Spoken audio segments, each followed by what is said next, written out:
The Eternal Bow, a history of Japanese archery. From the mist-shrouded battlefields of ancient Japan to the solemn practice halls of modern Kyudo masters, the bow has carved its path through Japanese history with quiet, relentless force. The Yumi, that towering asymmetrical longbow, nearly twice the height of its wielder, was never merely a weapon. It was the soul of the samurai made manifest, an instrument of war that became a vessel for spiritual discipline. In the earliest chronicles of Japanese warfare, the bow reigned supreme. Before the katana became the symbol of samurai virtue, before the intricate codes of Bushido crystallized into formal doctrine, it was the twang of bowstrings that decided the fate of clans and kingdoms. The 8th century Nihon Shoki records how Emperor Jimmu's conquest of Yamato was achieved through superior archery, establishing a pattern that would endure for nearly a millennium. The bow was so intrinsic to warrior identity that the term Kyuba no Michi, the way of bow and horse, became synonymous with samurai combat itself. The golden age of Japanese archery unfolded during the bloody conflicts of the 12th century. In the Genpei War, legendary figures like Nasu no Yoichi demonstrated the terrifying precision possible with years of dedicated practice. His famous shot at Yashima, striking a fan atop a swaying ship's mast from horseback amidst crashing waves, was no mere feat of marksmanship, but a moment where human skill touched the divine. Contemporary accounts speak of Minamoto archers who could put arrows through armor at 150 paces, their bamboo shafts humming with lethal intent. The bow's dominance was such that battlefield tactics revolved entirely around its capabilities.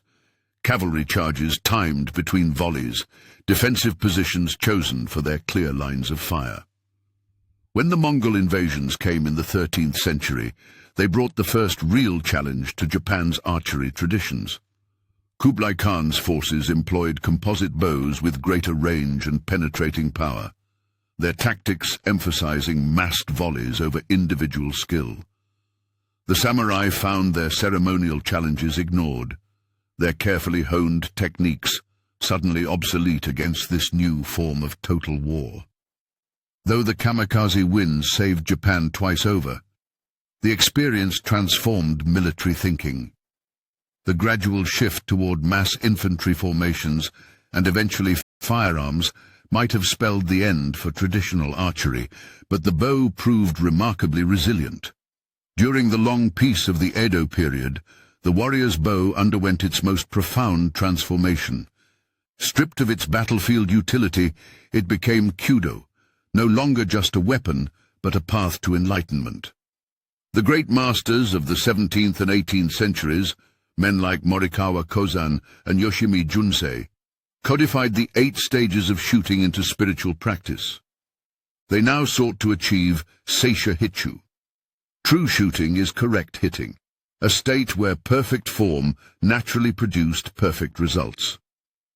The construction of the bows themselves became more refined, with laminations of bamboo and wood carefully aged for decades to achieve ideal performance. The modern era has seen Japanese archery bifurcate into distinct traditions.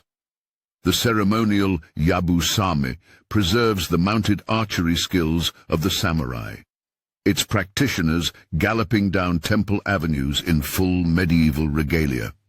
Competitive Kyudo maintains the exacting standards of form and technique developed during Japan's peaceful centuries.